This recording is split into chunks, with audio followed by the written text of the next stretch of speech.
নমস্কার। শুরু করছি শেষের পরিচয়। অমর কথাশিল্পী শরৎচন্দ্র চট্টোপাধ্যায়ের উপন্যাস শেষের পরিচয়। উপন্যাসটি আমি ধারাবাহিকভাবে পাঠ করছি। আজ ৮ম পর্ব। শুনতে থাকুন শেষের পরিচয়।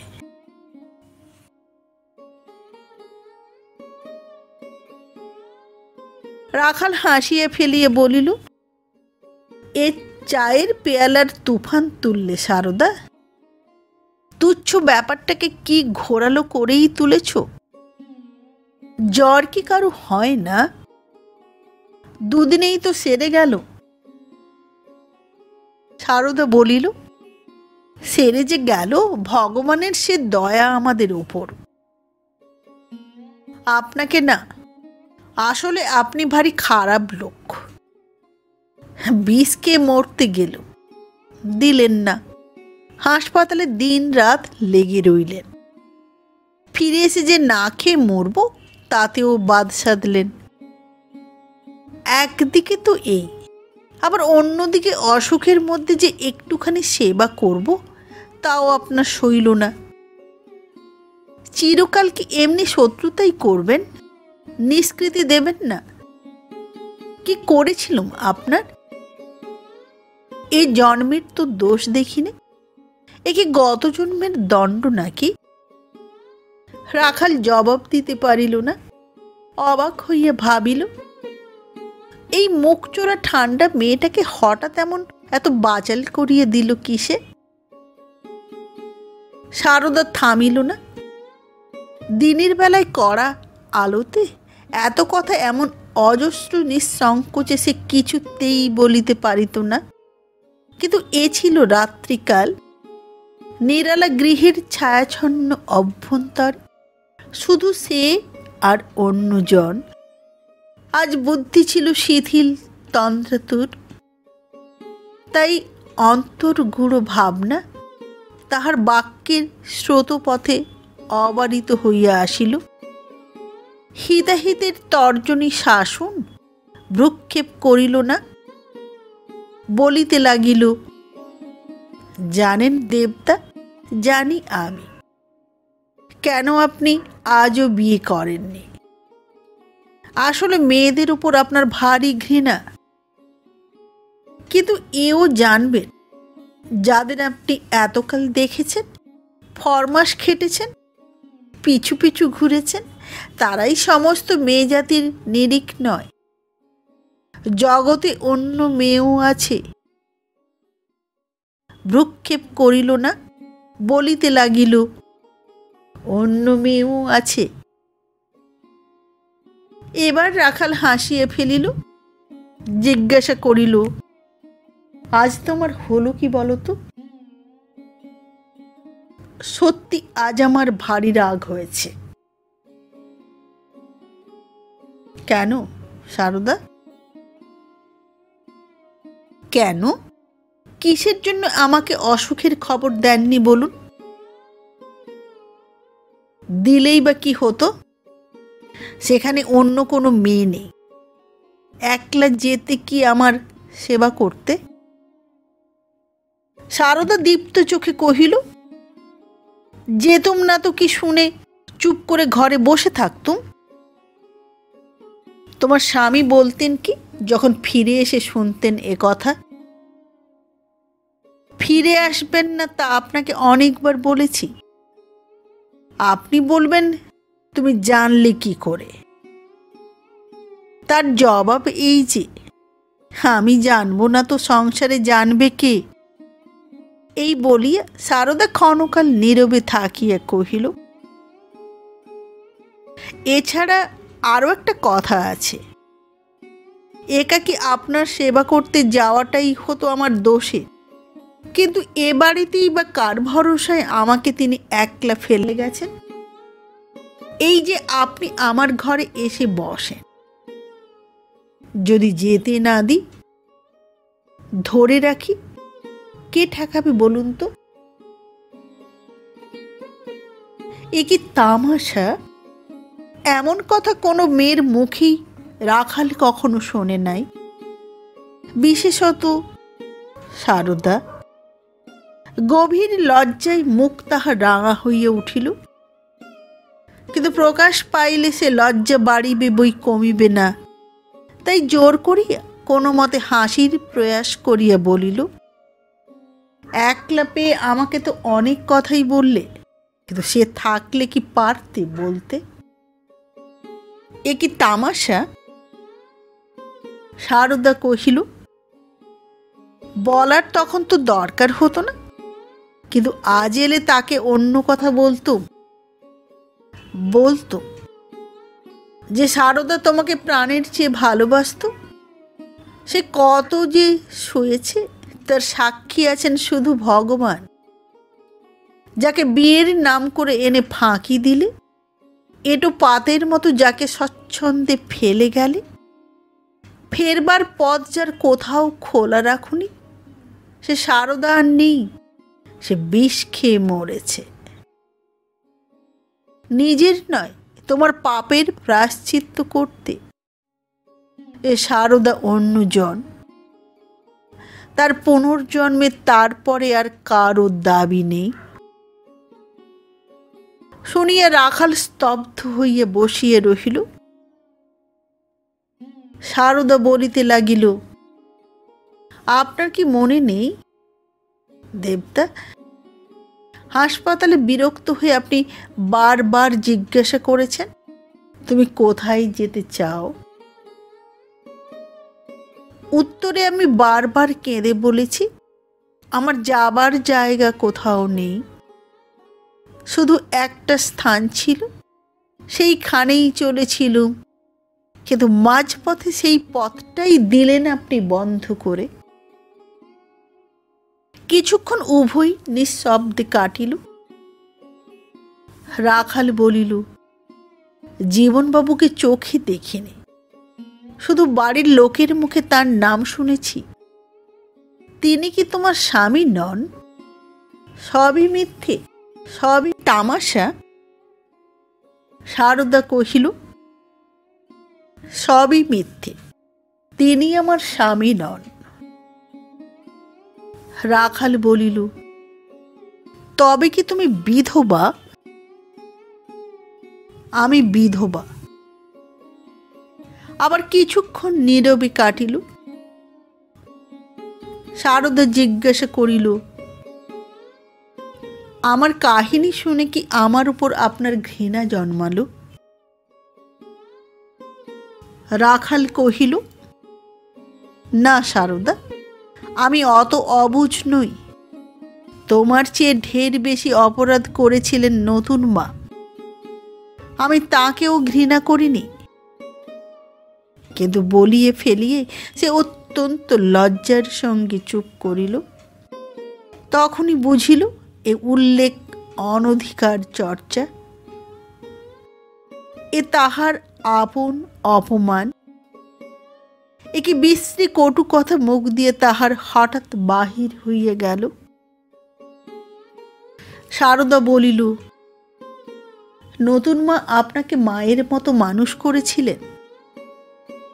রাখাল কহিল, হ্যাঁ, তিনি আমার মাই তো। এই বলি প্রসঙ্গটা সে তাড়াতাড়ি চাপা দিয়ে কহিল, তোমার মা বাপ আত্মীয় স্বজন আছেন কিনা বলতে চাও না, অন্তত তাদের কাছে যে যাবে না এ আমি নিশ্চয়ই বুঝেছি। কি এখন করবে? সারদা বলিল, যা করছি তাই, নতুন মার কাজ করব। কিন্তু এ কি তোমার চিরকাল ভালো লাগবে সারদা? সারদা বলিল, দাসী বৃত্তি তো নয়, মায়ের সেবা।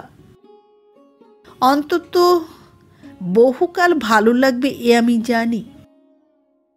রাখাল বলিল, কিন্তু বহুকালের পরেও একটা কাল থাকে বাকি, তখন নিজের পায়ে দাঁড়াতে হয়, তাতে টাকার দরকার। নিছক সেবা করেই সে সমস্যার মীমাংসা হয় না। সারদা বলিল, যত টাকাই দরকার হোক, আপনার কেরানিগিরি করতে আমি পারবো না। বরঞ্চ ছোট একখানি চিঠি লিখে ফেলে রাখবো বিছানায়, কেউ একজন তা পড়ে টাকা চুকিয়ে রেখে যাবে আমার বালিশের নিচে, তাতেই আমার অভাব মিটবে। রাখাল হাসিয়া বলিল, সে তো ভিক্ষে নেওয়া। সারদাও হাসিল, বলিল, ভিক্ষেই নেব? কেউ তা জানবে না, ঘুষ দিয়ে লোকে বলে না। আমার লজ্জা কিসে? রাখালের আবার ইচ্ছা হইল হাত ধরিয়া তাহাকে কাছে টানিয়ে আনে এবং এই ধৃষ্টতার জন্য শাস্তি দেয়, কিন্তু আবার সাহসে বাঁধিল। সময় উত্তীর্ণ হইয়া গেল। ঝি বাহির হইতে সাড়া দিয়া বলিল, দিদিমণি, মা ডাকছেন তোমাকে। মার আহ্নিক কি শেষ হয়েছে? হ্যাঁ, হয়েছে বলিয়া সে চলিয়া গেল। সারদা কহিল, আপনি যাবেন না মার সঙ্গে দেখা করতে? রাখাল কহিল, তুমি যাও, আমি পরে যাব। পরে কেন? চলুন না দুজনে একসঙ্গে যাই। বলিয়া সে চাপা হাসির একটা তরঙ্গ তুলিয়া দ্বার খুলিয়া দ্রুত বেগে প্রস্থান করিল। রাখাল চোখ বুজিয়া বিছানায় শুইয়া পড়িল। মনে হইল ঘরখানি যে রসে মাধুর্যে নিবিড় হইয়া উঠিল, সজীব মানুষের হাতের মতো সে তাহাকে সকল অঙ্গে স্পর্শ করিয়াছে। কতদিনের পরিচিত এই সামান্য গৃহখানির আজ যেন আর রহস্যের অন্ত নাই। তাহার দেহ মনে আজ কিসের আকুলতা, কিসের স্পন্দন, বক্ষের নিগূঢ় অন্তঃস্থলে একে কথা কয়, কি বলে, স্বর অস্ফুটে কানে আসে, ভাষা বোঝা যায় না কেন। কত শত মেয়েকে সে চেনে, কতদিনের কত আনন্দোৎসব তাহাদের সাহচর্যে, গল্পে গানে হাসিতে কৌতুকে অবসিত হইয়াছে। তাহার স্মৃতি আজও অবলুপ্ত হয় নাই। মনের কোণে খুঁজিলে আজও দেখা মিলে। কিন্তু সারদার এই একটিমাত্র মেয়ের মুখের কথায় যে বিস্ময় আজ মূর্তিতে উদ্ভাসিয়া উঠিল, এ জীবনের অভিজ্ঞতায় কোথায় তাহার তুলনা? এই কি নারীর প্রণয়ের রূপ? তাহার 30 বর্ষ বয়সে সে অজানার আজই কি প্রথম দেখা মিলিল? এরই কি জয়গানের অন্ত নাই? এরই কলঙ্ক গাহিয়া আজও কি শেষ করা গেল না? কিন্তু ভুল নাই। সারদার মুখের কথায় ভুল বুঝিবার অবকাশ নাই। ভুল নাই এমন সুনিশ্চিত নিঃসংশয় যে আপনি আসিয়া কাছে দাঁড়াইল, তাহাকে না বলিয়া ফিরাইবে সে কিসের সংকোচে, কোন বৃহত্তরের আশায়? কিন্তু তবু দ্বিধা জাগে, মন পিছু হটিতে চায়। সংস্কার কোনটা জানাইয়া বলে, সারদা বিধবা, সারদা নিন্দিতা, স্বৈরাচারের কলঙ্ক প্রলেপে সে মলিন। বন্ধু সমাজে স্ত্রী বলিয়া পরিচয় দিবে সে কোন দুঃসাহসে? আবার তখনই মনে পড়ে প্রথম দিনের কথা, সেই হাসপাতালে যাওয়া, মৃতকল্প নারীর পাংশু পাণ্ডুর মুখ, মরণের নীল ছায়া তাহার ওষ্ঠে কপলে, নির্মিলিত চোখের পাতায় পাতায়। গাড়ির বন্ধ দরজার ফাঁক দিয়ে আসে পথের আলো। তারপরে জমে মানুষে সে কি লড়াই, কি দুঃখে সেই প্রাণ ফিরিয়া পাওয়া। এসব কথা ভুলিবে রাখাল কি করিয়া? কি করিয়া ভুলিবে সে তাহারই হাতে সারদার সমস্ত সমর্পণ? সেই দু চোখের জল মুছিয়া বলা, আর আমি মরব না দেবতা, আপনার হুকুম না নিয়ে। সেদিন জবাবে রাখাল বলিয়েছিল, অঙ্গীকার মনে থাকে যেন চিরদিন। সারদা, অঙ্গীকার মনে থাকে যেন চিরদিন। সেই দাসী আসিয়া বলিল, রাজুবাবু, মা ডাকছেন আপনাকে। আমাকে? চকিত হইয়া রাখাল উঠিয়া বসিল, হাত দিয়া দেখিল চোখের জল গড়াইয়া বালিশের অনেকখানি ভিজিয়া উঠিয়াছে। তাড়াতাড়ি সেটা উল্টাইয়া রাখিয়া সে উপরে গিয়া নতুন মার পায়ের ধুলা লইয়া অদূরে উপবেশন করিল। এতদিন না আসার কথা, তাহার অসুখের কথা কিছুই নতুন মা উল্লেখ করিলেন না। শুধু স্নেহার্ত স্নিগ্ধ কণ্ঠে প্রশ্ন করিলেন, ভালো আছো বাবা? রাখাল মাথা নাড়িয়ে সায় দিয়ে বলিল, একটা মস্ত বড় অপরাধ হয়ে গেছে মা, আমাকে মার্জনা করতে হবে। কয়েকদিন জ্বরে ভুগল, আপনাকে খবর দিতে পারিনি। নতুন মা কোনো উত্তর না দিয়ে নীরব হইয়া রহিলেন। রাখাল বলিতে লাগিল, ওটা ইচ্ছে করেও না, আপনাদের আঘাত দিতেও না। মনে পড়ে মা, একদিন যত জ্বালাতন আমি করেছি তত আপনার রেণুও না। মনে পড়ে মা। তারপরে হঠাৎ একদিন পৃথিবী গেল বদলে। সংসারে এত ঝড় বাদল যে তোলা ছিল সে তখনই শুধু টের পেলুম। ঠাকুর ঘরে গিয়ে কেঁদে বলতুম, গোবিন্দ, আর তো সইতে পারিনে, আমাদের মাকে ফিরিয়ে এনে দাও। আমার প্রার্থনা এতদিনে ঠাকুর মঞ্জুর করেছেন, আমার সেই মাকেই করব অসম্মান? এমন কথা আপনি কি করে ভাবতে পারলেন মা? এবারে নতুন মা আস্তে আস্তে বলিলেন, তবে কিসের অভিমানে খবর দাওনি বাবা? দরওয়ানকে পাঠিয়ে যখন খোঁজ নিতে গেল তখন কিছু করবারই আর পথ রাখুনি? রাখাল সহাস্যে কহিল, সেটা শুধু ভুলের জন্যে, অভ্যাস তো নেই। দুঃখের দিনে মনেই পড়ে না মা, ত্রিসংসারে আমার কোথাও কেউ আছে। নতুন মা উত্তর দিলেন না, কেবল তাহার একটা হাত ধরিয়ে আরো কাছে টানিয়ে আনিয়া গভীর স্নেহে তাহার পিঠে হাত বুলাইয়া দিলেন। সারদা আড়াল হইতে বোধহয় শুনিতেছিল, সম্মুখে আসিয়া বলিল, দেবতাকে খেয়ে যেতে বলুন না মা, সে তো বাসায় গিয়ে ওকে নিজেই রাঁধতে হবে। নতুন মা বলিলেন, আমি কেন সারদা, তুমি নিজেই তো বলতে পারো মা। তারপরে স্মিত হাস্যে কহিলেন, এই কথাটি ও প্রায় বলে রাজু, তোমাকে যে আপনি রাঁধতে হয় এ যেন ও সইতে পারে না, ওর বুকে বাজে। ওকে বাঁচিয়েছিলে একদিন, এ কথা সারদা একটি দিন ভোলে না। পলকের জন্য রাখাল লজ্জায় আরক্ত হইয়া উঠিল। তিনি বলিতে লাগিলেন,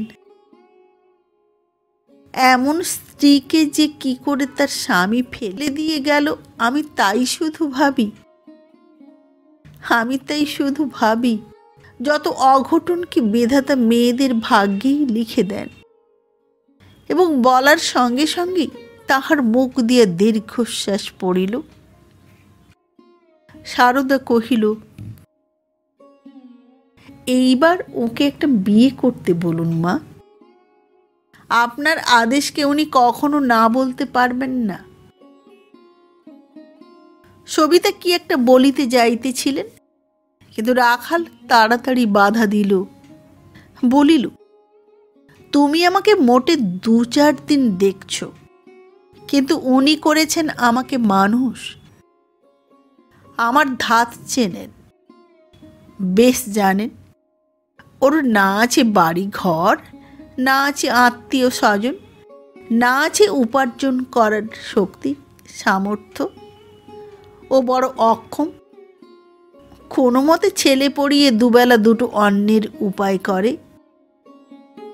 ওকে মেয়ে দেওয়া শুধু মেয়েটাকেই জবাই করা, এমন অন্যায় আদেশ মা কখনো দেবেন না। সারদা বলিল, কিন্তু দিলে?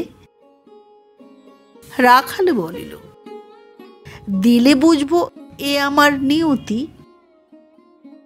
ঠাকুর আসিয়া খবর দিল খাবার তৈরি হইয়াছে। রাখাল বুঝিল এ আয়োজন সারদা উপরে আসিয়াই করিয়াছে। বহুকালের পরে সবিতা তাহাকে খাওয়াইতে বসিলেন। বলিলেন, রাজু, তারক যেখানে চাকরি করে সে গ্রামটি নাকি একেবারে দামোদরের তীরে। আমাকে ধরেছে, দিন কয়েক গিয়ে তার ওখানে থাকি। স্থির করেছি যাব। প্রস্তাব করে সে চিঠি লিখেছে নাকি? চিঠিতে নয়, দিন দুয়েক ছুটি নিয়ে সে নিজে এসেছিল বলতে। বড় ভালো ছেলে, যেমন বিনয়ী তেমনি বিদ্বান। সংসারে ও উন্নতি করবেই। রাখাল সবিস্ময়ে মুখ তুলিয়া প্রশ্ন করিল, তারক এসেছিল কলকাতায়? কই, আমি তো জানি নে। সবিতা বলিলেন, জানো না? তবে বোধ করি দেখা করার সময় করতে পারেনি। শুধু 2 দিনের ছুটি কিনা? রাখাল আর কিছু বলিল না, মাথা হেঁট করিয়া অন্নের গ্রাস মাখিতে লাগিল। তাহার মনে পড়িল অসুখের পূর্বের দিনই সে তারককে একখানা পত্র লিখিয়াছে। তাহাতে বলিয়াছে ইদানিং শরীরটা কিছু মন্দ চলিতেছে। তাহার সাধ হয় দিন কয়েকের ছুটি লইয়া পল্লীগ্রামে গিয়া বন্ধুর বাড়িতে কাটাইয়া আসে। সে চিঠির জবাব এখনো আসে নাই। সেদিন রাত্রে খাওয়া দাওয়ার পরে বাসায় ফিরিবার সময় সারদা সঙ্গে সঙ্গে নিচে নামিয়ে আসিয়াছিল। ভারী অনুরোধ করিয়া বলিয়াছিল, আমার বড় ইচ্ছে আপনাকে একদিন নিজে নেধে খাওয়াই। খাবেন একদিন দেবতা? খাবো বই কি সারদা, যেদিন বলবে। তবে পরশু এমনি সময়ে চুপি চুপি আমার ঘরে আসবেন, চুপি চুপি খেয়ে চলে যাবেন। কেউ জানবে না, কেউ শুনবে না। রাখাল সহাস্যে জিজ্ঞাসা করিয়েছিল, চুপি চুপি কেন? তুমি আমাকে খাওয়াবে, এতে দোষ কি? সারদাও হাসিয়ে জবাব দিয়েছিল, দোষ তো খাওয়ার মধ্যে নেই দেবতা, দোষ আছে চুপি চুপি খাওয়ানোর মধ্যে। অথচ নিজে ছাড়া আর কাউকে না জানতে দেবার লোভ যে ছাড়তে পারিনি। সত্যি পারো না? না বলতে হয় তাই বলছো?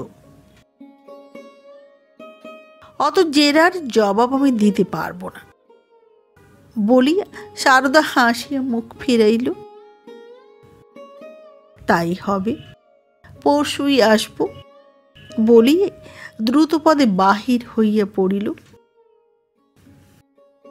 সেই পরশু আজ আসিয়াছে। রাত্রি বেশি নয়, বোধ হয় 8টা বাজিয়াছে। সকলেই কাজে ব্যস্ত। রাখালকে বোধ হয় কেহ লক্ষ্য করিল না। রান্নার কাজ শেষ করিয়া সারদা চুপ করিয়া বসিয়াছিল। রাখালকে ঘরে ঢুকিতে দেখিয়া তাড়াতাড়ি উঠিয়া সমাদরে অভ্যর্থনা করিয়া বিছানায় বসিতে দিল। বলিল, আমি ভেবেছিলাম হয়তো আপনার রাত হবে, কিংবা হয়তো ভুলেই যাবেন, আসবেন না। ভুলে যাব এ তুমি কখনো ভাবনি সারদা, এ তোমার মিছে কথা। সারদা হাসি মুখে মাথা নাড়িয়ে কহিল, হ্যাঁ, আমার মিছে কথা। একবারও ভাবিনি আপনি ভুলে যাবেন। খেতে দিই? দাও। হাতের কাছে সমস্ত প্রস্তুত ছিল, আসন পাতিয়ে সে খাইতে দিল। পরিমিত আয়োজন, বাহুল্য কিছুতেই নাই। রাখাল খুশি হইয়া বলিল, ঠিক এমনই আমি মনে মনে চেয়েছিলাম সারদা, কিন্তু আশা করিনি। ভেবেছিলাম আরও 5 জনের মতো যত্ন দেখানোর আতিশয্যে কত বাড়াবাড়িই না করবে, কত জিনিস হয়তো ফেলা যাবে, কিন্তু সে চেষ্টা তুমি করোনি। সারদা কহিল, জিনিস তো আমার নয় দেবদা, আপনার। নিজের হলে বাড়াবাড়ি করতে ভয় হতো না, হয়তো করতুমও, নষ্টও হতো। ভালো বুদ্ধি তোমার। ভালোই তো, নইলে আপনি ভাবতেন মেয়েটার অন্যায় তো কম নয়, দেনা শোধ করে না, আবার পরের টাকায় বাবুয়ানি করে। রাখাল হাসিয়া বলিল, টাকার দাবি আমি ছেড়ে দিলুম সারদা, আর তোমাকে শোধ করতে হবে না, ভাবতেও হবে না। কেবল খাতাটা দাও, আমি ফিরে নিয়ে যাই। সারদা কৃত্রিম গাম্ভীর্যে মুখ গম্ভীর করিয়া বলিল, তাহলে ছাড় রফা হয়ে গেল বলুন। এরপরে আপনিও টাকা চাইতে পাবেন না, আমিও না। অভাবে যদি মরি তবুও না, কেমন? রাখাল বলিল, তুমি ভারী দুষ্টু সারদা। ভাবি, জীবন তোমাকে ফেলে গেল কি করে, সে কি চিনতে পারলে না?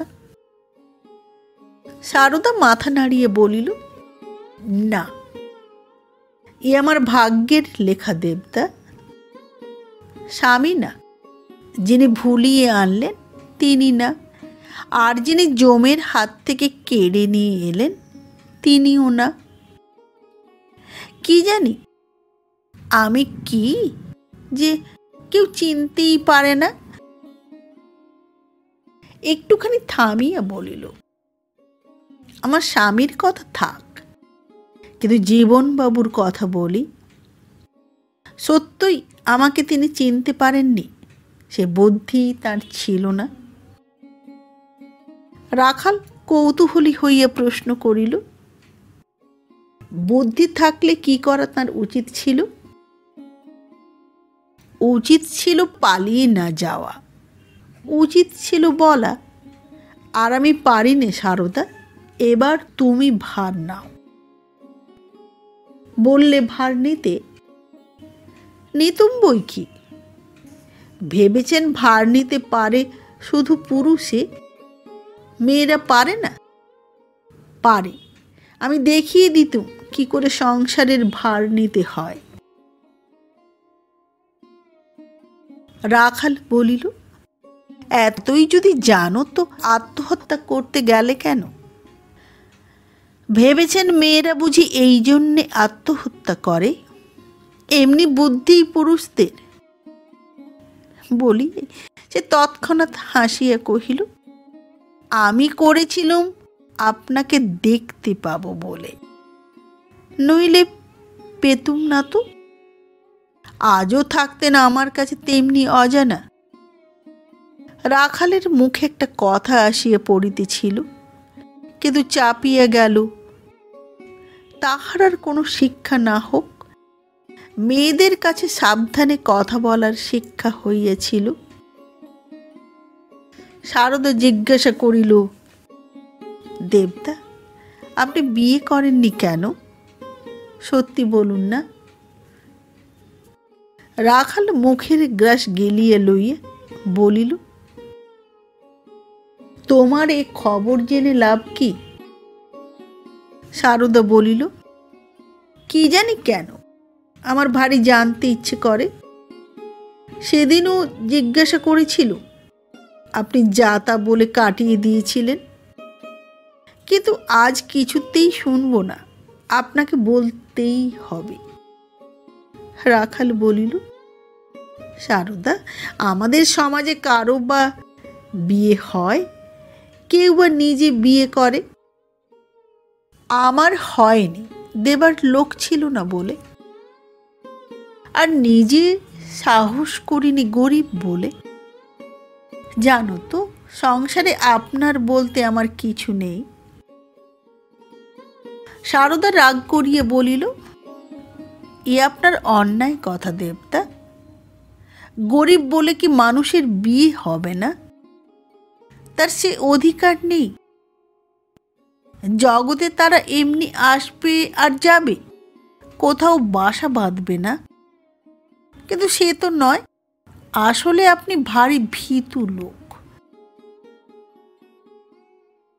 হাসিয়া রাখাল বলিল, হয়তো তোমার কথাই সত্যি, হয়তো সত্যিই আমি ভীতু মানুষ, অনিশ্চিত ভাগ্যের উপর ভর দিয়ে দাঁড়াতে ভয় পাই। সারদা অবাক হইয়া রাখালের মুখের প্রতি কিছুক্ষণ চাহিয়া থাকিয়া বলিল, কিন্তু ভাগ্য তো চিরকালই অনিশ্চিত দেবতা। সে ছোট বড় বিচার করে না, আপন নিয়মে আপনি চলে যায়। অনিশ্চিত দেবতা। এবার রাখাল মুখ তুলিয়া হাসিল, তাও জানি, কিন্তু আমি যা তাই। নিজেকে তো বদলাতে পারবো না সারদা। নাই বা পারলেন, যে স্ত্রী হয়ে আপনার পাশে আসবে, বদলাবার ভার নেবে যে সে, নইলে কিসের স্ত্রী? সারদা এবার কণ্ঠস্বরে অধিকতর জোর দিয়ে বলিল, হ্যাঁ, বিয়ে আপনাকে করতেই হবে, নইলে কিছুতে আমি ছাড়ব না, করতেই হবে। এখনই বলছিলেন কেউ ছিল না বলেই বিয়ে হয়নি। এতদিন আপনার সেই লোক এসেছি আমি। তাকে শিখিয়ে দিয়ে আসব কি করে গরিবের ঘর চলে, কি করে সেখানেও যা কিছু পাবার সব পাওয়া যায়। কাঙালের মতো আকাশে হাত পেতে কেবল হায় হায় করে মরার জন্যেই ভগবান গরিবের সৃষ্টি করেনি। এ বিদ্যে তাকে দিয়ে আসব। তাহার কথা শুনিয়া রাখাল মনে মনে সত্যি বিস্ময়াপন্ন হইল, কিন্তু মুখে বলিল, এ বিদ্যে শিখতে যদি সে না পারে, শিখতে না যদি চায়, তখন আমার দুঃখের ভার নেবে কে সারদা? কার কাছে গিয়ে নালিশ জানাবো? সারদা অবাক হইয়া রাখালের মুখের প্রতি কিছুক্ষণ চাহিয়া থাকিয়া বলিল, কারো কাছে না। মেয়ে মানুষ হয়ে এ কথা সে বুঝবে না, স্বামীর দুঃখের অংশ নেবে না, বরঞ্চ তাকে বাড়িয়ে তুলবে, এমন হতেই পারে না দেবতা। এ আমি কিছুতে বিশ্বাস করব না। আরেকবার রাখাল জিহ্বাকে শাসন করিল, মেয়েদের আমি কম দেখিনি সারদা, কিন্তু তারা তুমি নও। সারদাকে সবাই পায় না। জবাব না দিয়ে রাখাল নিঃশব্দে আহারে মন দিয়েছে দেখিয়া সে পুনশ্চ জিজ্ঞাসা করিল, কই, কিছুই তো বললেন না দেবতা? এবার রাখাল মুখ তুলিয়া হাসিল, বলিল, সব প্রশ্নের উত্তর বুঝি তখনই মেলে, ভাবতে সময় লাগে যে। সময় তো লাগে, কিন্তু কত লাগে শুনি? সে কথা আজই বলবো কি করে সারদা? যেদিন নিজে পাবো উত্তর তোমাকেও জানাবো সেদিন। সেই ভালো বলিয়া সারদা চুপ করিল। ঘরের মধ্যে একজন নীরবে ভোজন করিতেছে, আরেকজন তেমনি নীরবে চাহিয়া আছে। খাওয়া প্রায় শেষ হয় এমন সময় একটা ঘন নিঃশ্বাসের শব্দে চকিত হইয়া রাখাল চোখ তুলিয়া কহিল, ও কি? সারদা সলজ্জ মৃদু হাসিয়া বলিল, কিছু না তো। একটু পরে বলিল, পরশু বোধ হয় আমরা হরিণপুরে যাচ্ছি দেবতা। পরশু? তারকের ওখানে? হ্যাঁ, কাল শনিবার তারকবাবু রাতের গাড়িতে আসবেন। পরের দিন রবিবারে আমাদের নিয়ে যাবেন। যাওয়া স্থির হলো কি করে? কাল নিজেই তিনি এসেছিলেন। তারক এসেছিল কলকাতায়, কই আমার সঙ্গে তো দেখা করেনি। একদিন বই তো ছুটি নয়। দুপুরবেলায় এলেন, আবার সন্ধ্যার গাড়িতেই ফিরে গেলেন। একটু পরে বলিল, বেশ লোক, উনি খুব বিদ্বান না? রাখাল সায় দিয়ে কহিল, হ্যাঁ। ওর মতো আপনিও কেন বিদ্বান হননি দেবতা? রাখাল হাত দিয়ে নিজের কপালটা দেখাইয়া বলিল, এখানে লেখা ছিল বলে। সারদা বলিতে লাগিল,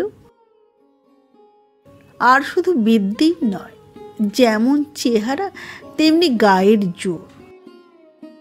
বাজার থেকে অনেক জিনিস কাল কিনেছিলেন, মস্ত ভারী বোঝা। যাবার সময় নিজে তুলে গাড়িতে গিয়ে রাখলেন। আপনি কখনো পারতেন না দেবতা? রাখাল স্বীকার করিল, না, আমি পারতাম না সারদা। আমার গায়ে জোর নেই, আমি বড় দুর্বল। কিন্তু এও কি কপালের লেখা? তার মানে আপনি কখনো চেষ্টা করেননি? তারকবাবু বলছিলেন, চেষ্টাই সমস্ত হয়, সব কিছু সংসারে মেলে। এ কথায় রাখাল হাসিয়া বলিল, বেশ, জিজ্ঞাসা করব। কিন্তু এ কেবল আপনার কথার ঘোর ফের, আসলে সত্যিও নয়। তার জবাবও আপনার কোনো কাজে লাগবে না। কিন্তু আমার মনে হয় তার উপর আপনি রাগ করে আছেন না? রাখাল সবিস্ময়ে বলিয়া উঠিল, আমি রাগ করে আছি তারকের ওপর? এ সন্দেহ তোমার হলো কি করে?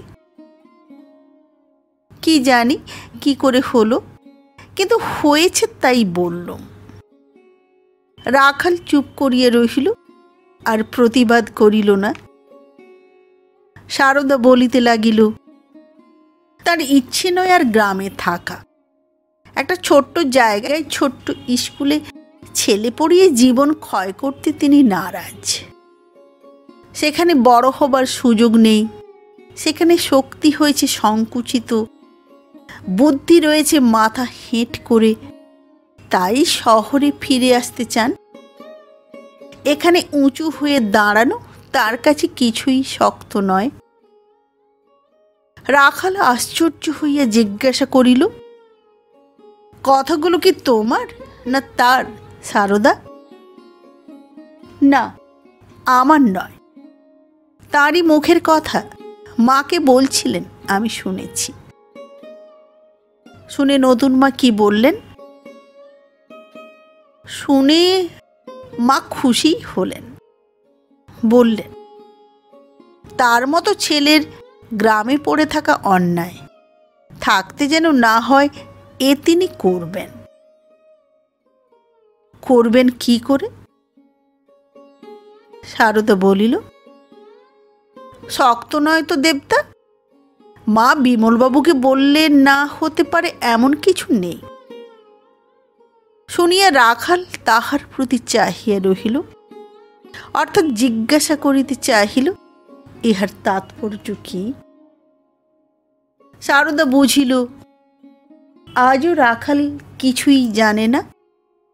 বলিল, খাওয়া হয়ে গেছে, হাত ধুয়ে এসে বসুন, আমি বলছি। মিনিট কয়েক পরে হাত মুখ ধুইয়া সে বিছানায় আসিয়া বসিল।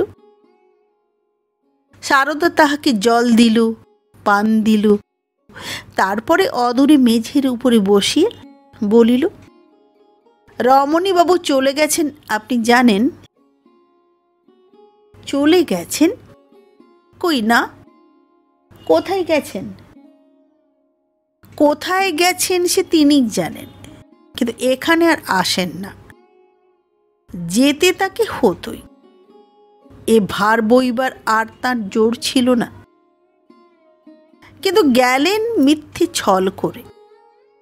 এতখানি ছোট হয়ে বোধ করি আমার কাছে থেকে জীবনবাবুও যায়নি। এই বলিয়া সে সেদিন হইতে আজ পর্যন্ত আনুপূর্বিক সমস্ত ঘটনা বিবৃত করিয়া কহিল, এ ঘটতই, কিন্তু উপলক্ষ হলেন আপনি। সেই যে রেনুর অসুখে পরের নামে টাকা ভিক্ষে চাইতে এলেন, আর না পেয়ে অভুক্ত চলে গেলেন, এই অন্যায় মাকে ভেঙে গড়ল, এ ব্যথা তিনি আজও ভুলতে পারলেন না। আমাকে ডেকে বললেন, সারদা, রাজুকে আজ আমার চাই, নইলে বাঁচব না, এসো তুমি আমার সঙ্গে। যা কিছু মায়ের ছিল পুঁটুলিতে বেঁধে নিয়ে আমরা লুকিয়ে গেলুম আপনার বাসায়, তারপরে গেলুম ব্রজবাবুর বাড়ি, কিন্তু সব খালি, সব শূন্য। নোটিশ ঝুলছে বাড়ি ভাড়া দেবার, জানা গেল না কিছুই। বোঝা গেল শুধু কোথায় কোনো অজানা গৃহে মেয়ে তার পীড়িত। অর্থ নেই, ওষুধ দেবার লোক নেই, সেবা করার, হয়তো বেঁচে আছে, হয়তো বা নেই, অথচ উপায় নেই সেখানে যাবার। পথের চিহ্ন গেছে নিঃশেষে মুছে। মাকে নিয়ে ফিরে এলুম, তখন বাইরের ঘরে চলেছে খাওয়া দাওয়া, নাচ গান, আনন্দ কলরব। করবার কিছু নেই, কেবল বিছানায় শুয়ে দু চোখ বেয়ে তার অবিরল জল পড়তে লাগলো। শিওরে বসে নিঃশব্দে শুধু মাথায় হাত বুলোতে লাগলুম। এছাড়া সান্ত্বনা দেবার তাকে ছিলই বা আমার কি? সেদিন বিমলবাবু ছিলেন সামান্য পরিচিত আমন্ত্রিত অতিথি। তাঁরই সম্মাননার উদ্দেশ্যে ছিল আনন্দ অনুষ্ঠান। রমণীবাবু এলেন ঘরের মধ্যে তেড়ে, বললেন, চলো সভায়। মা বললেন, না, আমি অসুস্থ। তিনি বললেন, বিমলবাবু কোটিপতি ধনী, তিনি আমার মনিব, নিজে আসবেন এই ঘরে দেখা করতে।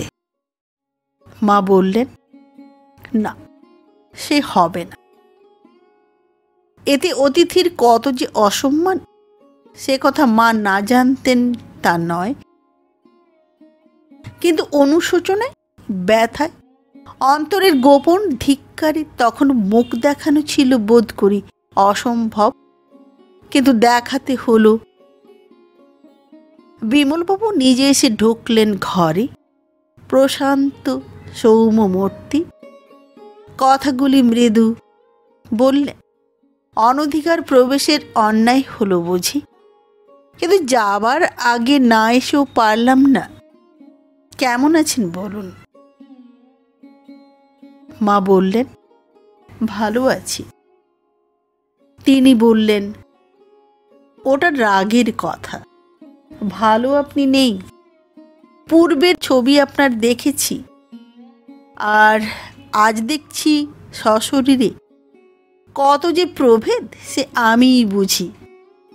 এ চলতে পারে না। শরীর ভালো আপনাকে করতেই হবে। যাবেন একবার সিঙ্গাপুরে, সেখানে আমি থাকি।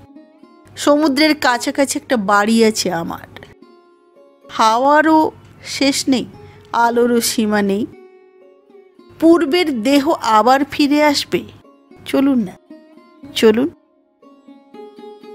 মা শুধু জবাব দিলেন, না। না কেন?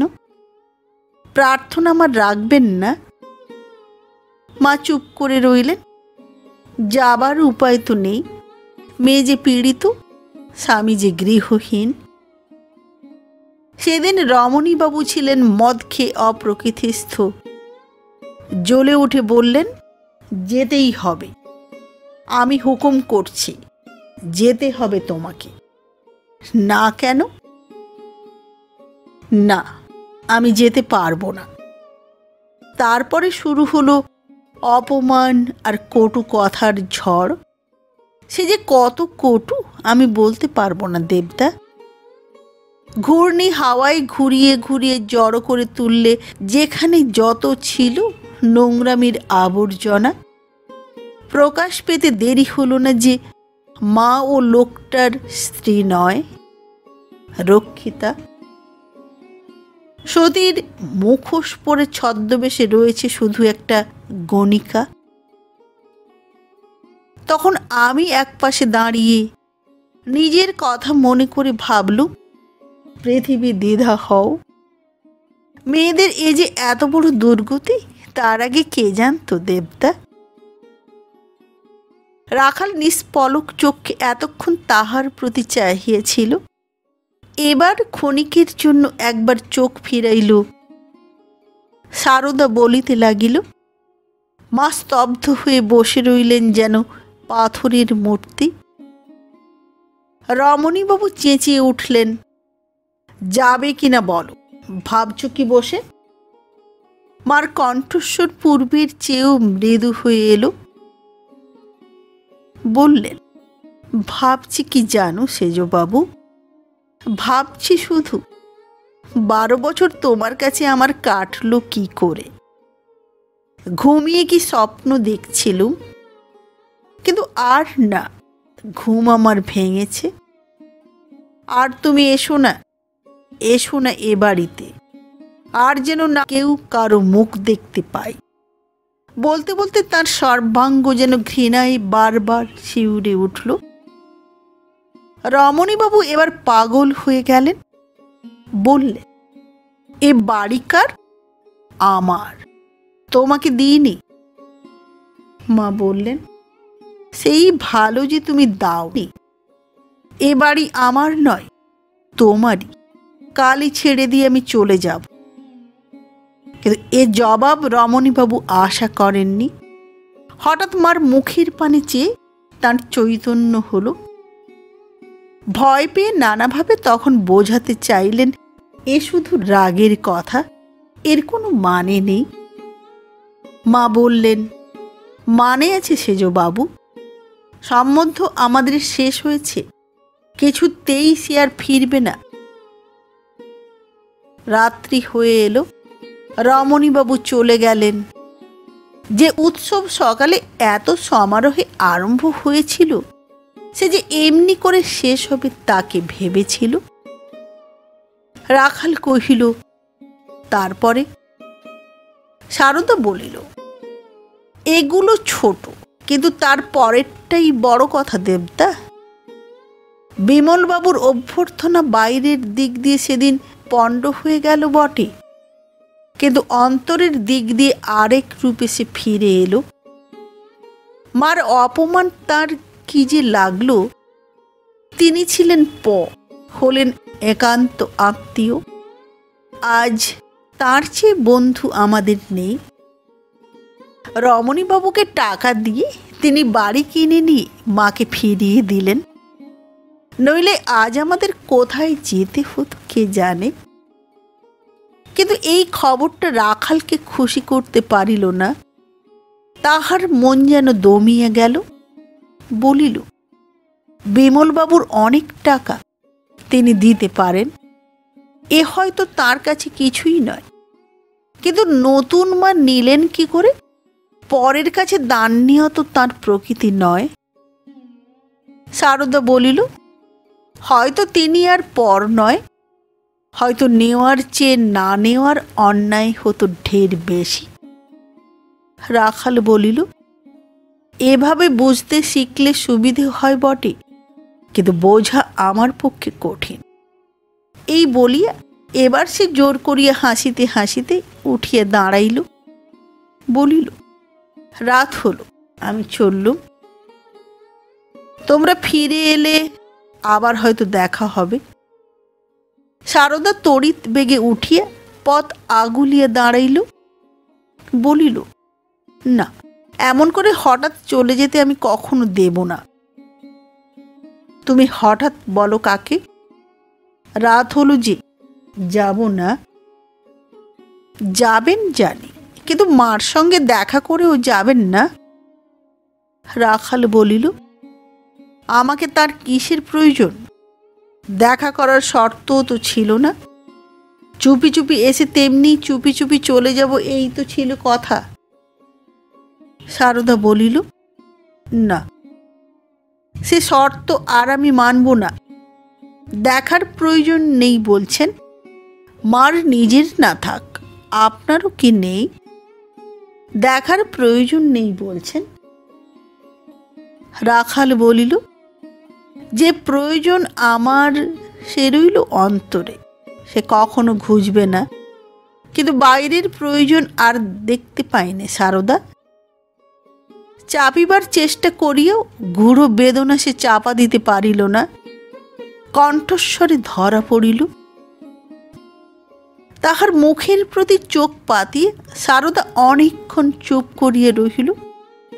তারপরে ধীরে ধীরে বলিল, আজ একটা প্রার্থনা করি দেবতা, ক্ষুদ্রতা ঈর্ষা আর যেখানেই থাক আপনার মনে যেন না থাকে। দেবতা বলে ডাকি, দেবতা বলেই যেন চিরদিন ভাবতে পারি। চলুন মার কাছে। আপনি না বললে যে তার যাওয়া হবে না। আমি না বললে যাওয়া হবে না? তার মানে? মানে আমিও জিজ্ঞাসা করেছিলুম।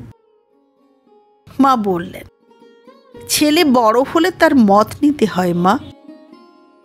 জানি রাজু বারণ করবে না, কিন্তু সে হুকুম না দিলেও তো যেতে পারবো না সারদা।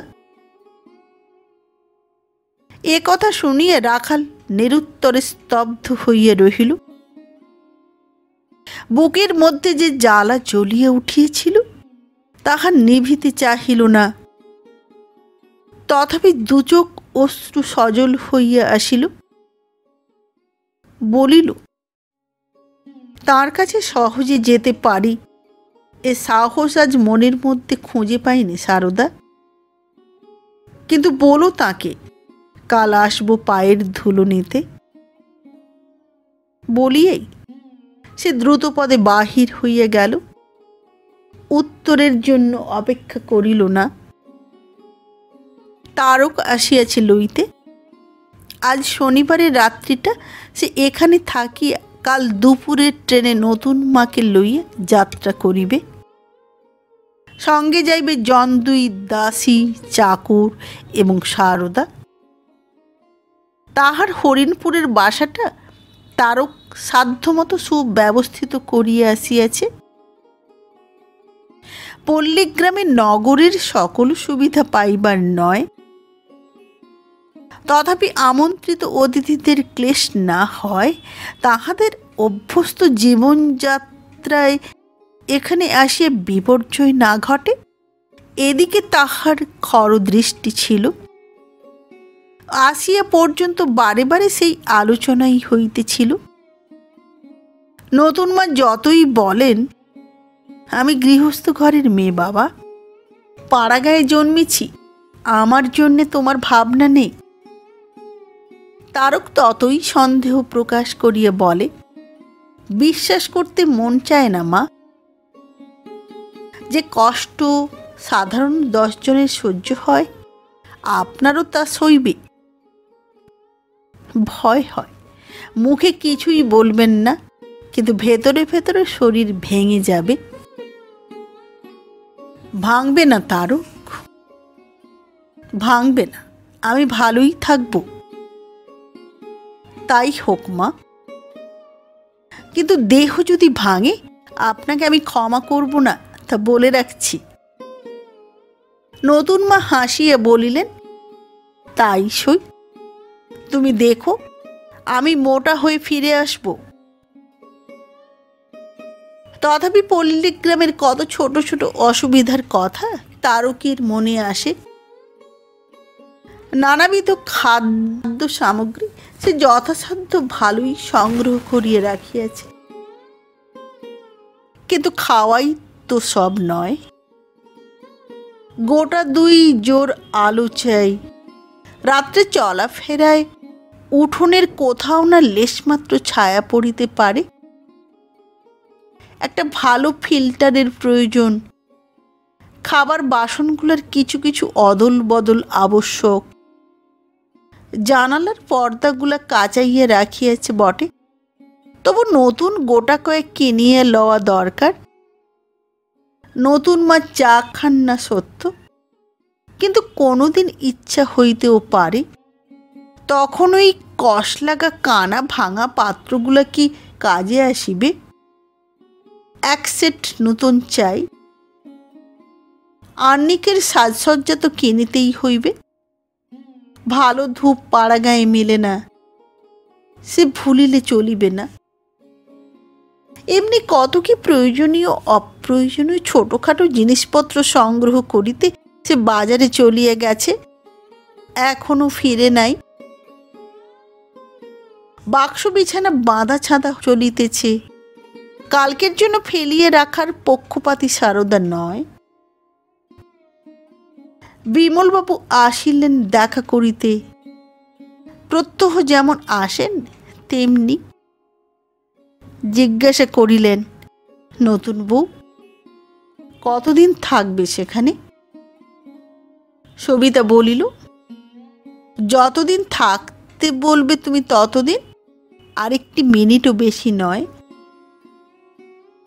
কিন্তু এ কথা কেউ শুনলে যে তার অন্য মানে করবে নতুন বউ,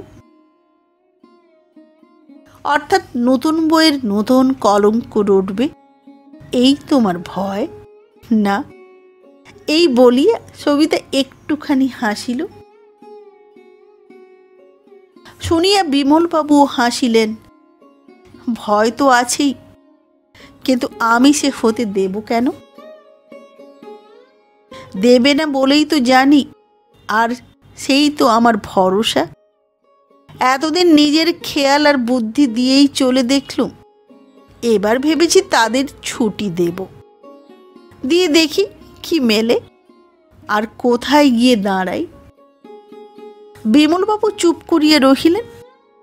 সবিতা বলিতে লাগিল, তুমি হয়তো ভাবছ হঠাৎ এ বুদ্ধি দিলে কি? কেউ দেয়নি। সেদিন তুমি চলে গেলে, বারান্দায় দাঁড়িয়ে দেখলুম পথের বাঁকে তোমার গাড়ি হলো অদৃশ্য। চোখের কাজ শেষ হলো, কিন্তু মন নিলে তোমার পিছু। সঙ্গে সঙ্গে কত দূর যে গেল তার ঠিকানা নেই। নমস্কার। শেষের পরিচয় আজ এই পর্যন্ত। আগামী পর্বে দেখা হবে উপন্যাসের পরবর্তী অংশ নিয়ে। আজকের মতো নমস্কার।